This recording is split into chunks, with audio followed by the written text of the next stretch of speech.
Geography and You presents Hello and welcome to Death by Fahrenheit, a podcast series by GNY Live where we bring you urgent stories from the front lines of extreme heat. I'm Hiteshika, your host. As temperatures soar each year, heat waves are emerging as one of the deadliest consequences of climate change. They strike silently yet claim thousands of lives, strain urban systems, and disproportionately affect the most vulnerable. Despite this, heat waves remain largely invisible in disaster governance frameworks. To unpack the science and the policy paralysis around this escalating threat, I am joined by our discussant, Dr. Sulagna Chattopadhyay, Editor in Chief of Geography in You, whose work has long spotlighted the intersection of climate change, governance, and public welfare. Our guest today is Dr. KJ Ramesh, former Director General of the Indian Meteorological Department and a pivotal figure in India's transition to high resolution weather forecasting. With his wealth of experience, Dr. Ramesh will help us explore why or why don't heat waves demand national recognition as disasters and what must change in our institutional and scientific responses. Over to you, Dr. Chattopadhyay. Thank you, Hiteshika. Welcome, Dr. KJ Ramesh. It's an honor to have Thank you. you. Thank you. Um, so like Hiteshika was saying a little while ago, that uh, we don't recognize heat waves. It's not national recognition as disasters. So tell me that. So, one to have a disaster, to categorize something as disaster, I think you need certain things like damage to property and several other criteria that the 2005 DM Act Mm, qualifies. mm, So, mm. so it's not a notified disaster, heat wave, isn't it? So why is it not so? Actually, local disasters, because heat wave is not happening at a given point of time throughout the country. Only certain pockets of heat wave will be there, and after a spell of 4 to 5 days of heat wave, it is abated by a thunderstorm or a sandstorm. So that's how there'll be always in summer meandering places of thunderstorms and the heat wave happening simultaneously in different parts of the country. So since it is considered as a local phenomena, it is given as a state's responsibility to declare it as a state-specific disaster. Now the thunderstorms, lightning, heat wave are categorized under the state specific disasters. So several states have declared these disasters, local disasters, as state specific disasters. So they have their own standard operation procedures, their own emergency response guidelines, some action plans are there for Hmm. heat waves. Hmm. So those things are followed. Activities are triggered by different responding agencies based on the different trigger points of the standard operation procedures. So, for example, we have this Ahmedabad heat action plan, and now the Mm. new one coming out indoor, and all these. So, Yes. but it's city, no? It's not. No, the states also have action plans. Tamil Nadu, Karnataka, Andhra Pradesh, Telangana, Maharashtra, Madhya Pradesh, Uttar Pradesh, several states. Bihar has heat wave action plan. So, Apart from the city scale action plans.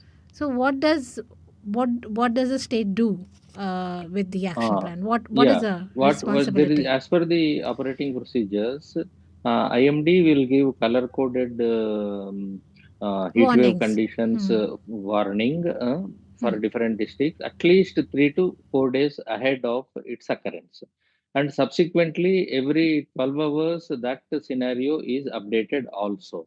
So, based on that, suppose if it is in the month of Feb, for example. So states, what they do is they reschedule the timing of the schools.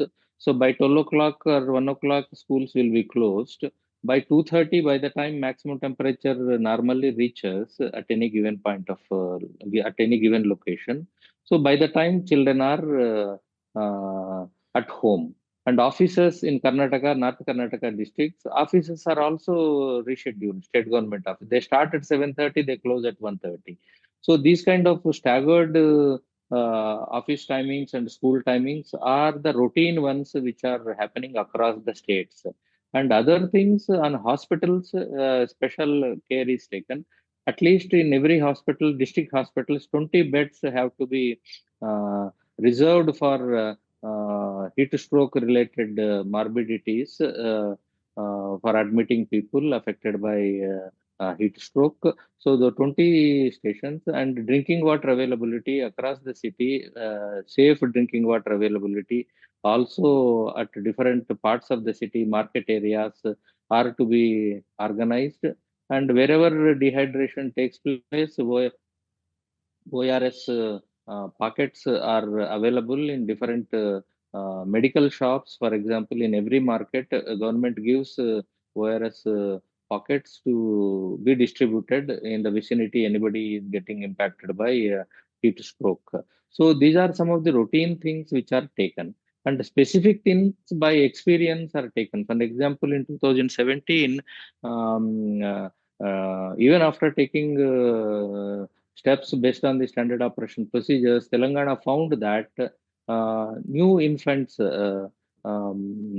maternity wards, several deaths were happening throughout the year. They could not locate it. What was the reason?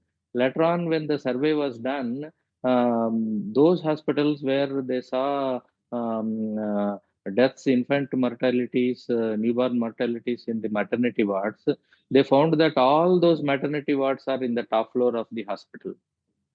Okay. So then they have given order next time, next year onwards, shift all the maternity wards which are there in top floors of the hospital buildings, shifted to the lower, preferably to the ground floor and at least as lower as possible. So some of these experiences, based on the experiences, states also modify their action plans, update their action plans year on year to minimize the mortalities and morbidities and other heat wave impacts. Okay, now that brings me, leads me to the next question is, how do we have any mechanism to really quantify, for example, in cyclones, you say that zero death, there has been Mm. full evacuation, and we have now come to a stage where cyclones, at least loss of lives have been minimized, with the good prediction that is happening and the Mm. landfall Mm. predictions and all of that, we have been able to minimize the impact on Mm. human lives. But Mm. how to minimize the impact, or even do we know how much the impact is there on human lives and livestock and all of the other things, as Mm. we know for cyclones, for example? See, whenever these losses from heat waves, morbidities are addressed. People get impacted for a week or 2 weeks. So that's how exposure to the hot weather conditions from 10 o'clock onwards up to 4 o'clock during the day. Exposure for elderly and children, women, those vulnerable people, exposure should be avoided. That's what is the general advice. A lot of TV ads also are given in different languages. 30-second FM radio advertisements are also there for raising the awareness. Here, unlike cyclones and floods, their evacuations are forced evacuations Hmm. by the government to avoid the casualties. Here, people, despite warnings and other things advised, still because of their own routine compulsions, they venture out and then exposed to hot weather conditions. Particularly, construction workers Hmm. are badly affected. Industrial environments where it is not a RCC roofs industries. Many industries are tinned roofs, asbestos sheet roofs. So their temperature increases enormously over and above the outside temperature. So that's how the shifts also in the industrial area, construction area have to be changed to same working hours, 8 hours, 9 hours could be there. It can start at 6 o'clock, end at 10, again start at 4, they can continue up to 7, something like that. Are also part of standard operation procedures. But still, despite all that, to implement these guidelines, because production targets are there, earning needs of the daily, most of these people are daily earners. Yes. So Mm. they compelled to work in those conditions. So our socio-economic factors, that to a totally unorganized sector, to implement in a robust manner, ensure their compliance becomes difficult. Yeah, so I just want to go into the neighboring countries because you Mm, work in this mm, mm, area as well. You work with a lot mm, of mm, countries mm, around in the Indian Ocean rim areas. mm, mm, mm, So I wanted to ask you that for heat waves, mm. uh, what is the experience of our neighboring nations? Do they also have similar procedures, or are they doing better? What is it? These are all advocated by WMO, all countries, early warning agencies. They follow more or less the same early warning information generation practices, model guidance, and continuous monitoring of local temperature changes by automatic weather stations. Where exactly, which segment of the country where warming is in an accelerated manner happening, where it is gradual warming is there, where thunderstorm is coming, it will be cool below normal temperatures there. So these monitoring informations will be shared. But on ground response depends on the stakeholder agencies like hospitals, public utility agencies like civil and revenue, government officers, public engagement related activities, and hospitals, schools. So those practices are identically same, but in countries, island nations, the impact of heat wave is not that high as compared to our mainland. That is, their land use, land cover conditions also will help them to have lesser impact compared to other parts. As far as the coastal cities are concerned, because of extra moisture, they feel 2-3 degrees higher than the actual temperature because of Humidity. the Mm. moisture Mm. index, heat stress index, etc. So local scale impacts, local scale changes are responsible for the heat stress. Although same level of temperature increase is seen as a meteorological point of view, but impacts point of view, they change depending upon the land use, land cover, local conditions. That's why they are categorized as state level disasters. So, in India or in the subcontinent, which causes more deaths, the heat waves or the cold waves? Heat wave. Heat wave causes more deaths, but Globally, situation, if you globally, compare before, globally, I think it's cold, isn't it? Globally, cold wave kills globally cold wave, because we are in tropics, so heat wave is more impacting tropical. as compared to because of the tropic. We are close to equator, Hmm. so that's how. And our climate also goes invariably above 35 degrees in most part of the country Hmm. during the months of March and April. So that is another reason. But in general, what has happened? 40 degrees temperature is not new to India. We have been seeing Yes. 35, 37, 40 are new to India. Hmm. But you must be wondering why impacts are more More in exactly. That's what was. recent decades Yes. compared Hmm. to previous decades. Yeah. Yeah. Hmm. The reason is heat stress index because of moisture. Moisture, I said, the coastal areas, you can clearly find additional moisture loading, adding to the discomfort and the heat stress. Hmm. But in general, from 2000 to now, last 25 years, if you see, whole India and South Asia atmosphere is loaded with extra moisture. Water vapor loading is taking place into the monsoon atmosphere Okay. throughout the year, because that is happening because of global warming. Warming makes atmosphere to hold more More water vapor water vapor. content. Hmm. So more water vapor loading is happening for the last 25 years. Because of that, same 37 degrees will make you to feel like 42, 41. Ah, I see. That is the reason heat stress impact is felt more on ground by the society and across the different parts of the country because of this particular factor. So are we seeing more? That was what I mean. Thank you. You led me into the question. So are we seeing more such events right now? Are we seeing more devastating heat waves as compared to other years? And I'd also like to touch upon the heat waves in uh, temperate countries. The fact that they are like Arctic has touched temperatures of 37 and 40 nearly. So I mean, it's unheard of.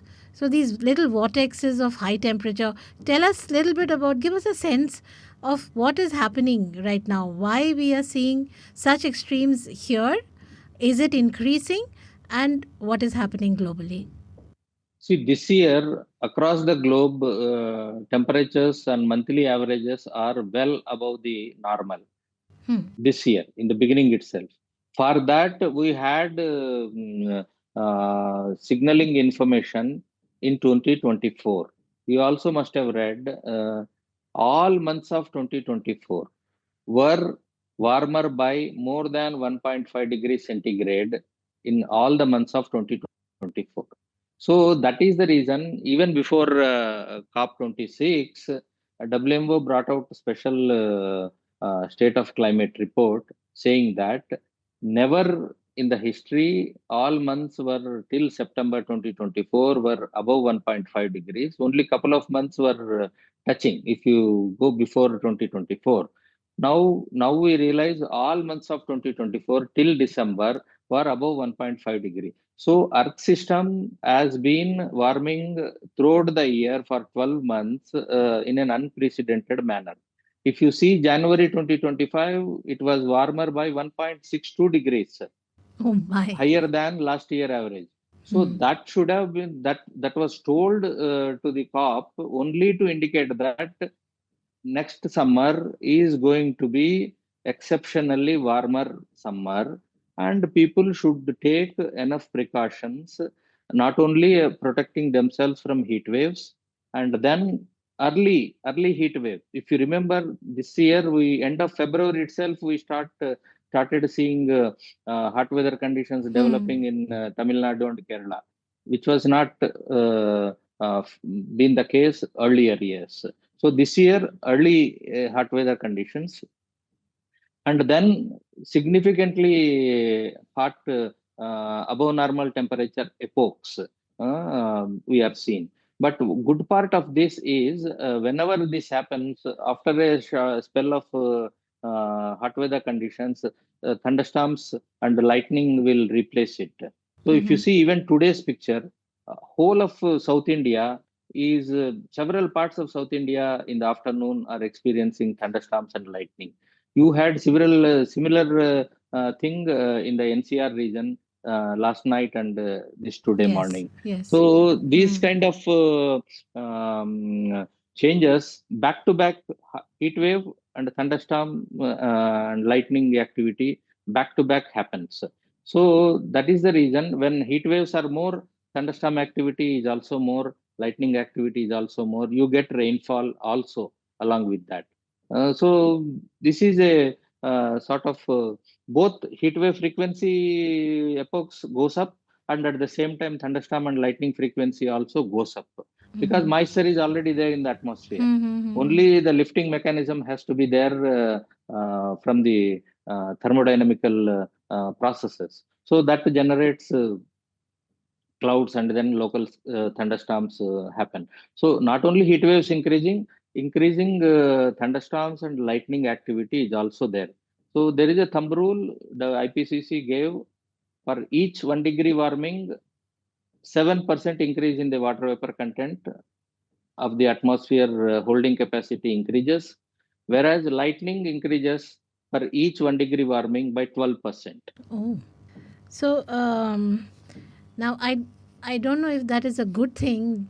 You said it is a good thing, but Good in the sense people for get cooling, respite, yeah, for respite. cooling. Uh, But for Delhi NCR, the amount of damage it has done, like all the trees have, damaged cars and property, and also accidents have happened, and lightning, as we know, is also one of a very large proportion of our population is exposed to lightning See, strikes. So if that this is, is by our own way of dealing with the extreme weather. No, huh, it is waterlogging is a drainage issue.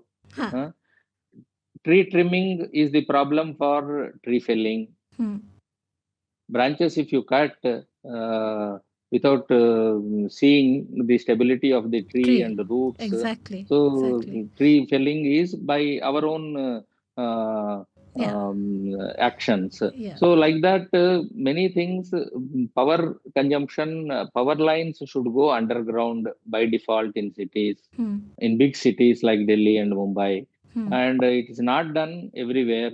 50% of the city also may be done, but remaining 50% is above ground. Above ground invites the lightning. No, that's how yes, the dripping of the power transmission network takes place. So these are the problems we have to learn to manage them and improvise our own management of yeah. impacts. And most of the trees that have actually been uprooted or have been damaged, are the ones that the bases are concretized, or they have such a little area to have water in their Yes, roots. Those, they are like really not, what should I say, they're robust enough to stand the true, storms. true. So Roots have become weaker. yeah. Their extent is restricted Hmm. below the ground on the footpaths. And Yes. then at the top level also trimming is taking place Yeah. And so discriminately. you're discriminately. So you're misaligning the tree really. Yes, yes. So now I want to bring IMD into this, like you said. So if we are able to predict heat waves, and Mm. at a local level, at what is Mm. the local level? So if you can give us an idea how close can we, how many kilometers by how many, what is the grid that we can predict? That's one. And then can we also predict the thunderstorm and the lightning that will perhaps follow a heat wave? Yeah, yeah. It is same model. Now we call it WRF electric, where atmospheric electricity and lightning flash density, these are also predicted. From 2018 onwards, these systems are in place. Those predictions are happening at a 3 kilometer by 3 kilometer grid scale. So that Okay. is a very much 9 kilometer, 9 square kilometer area. So Hmm. pretty much local Hmm. in that sense. And then we have once these warnings are given, so wherever hot weather conditions are abated by thunderstorms and lightning, those meandering or swapping areas are also brought simultaneously by the forecast model.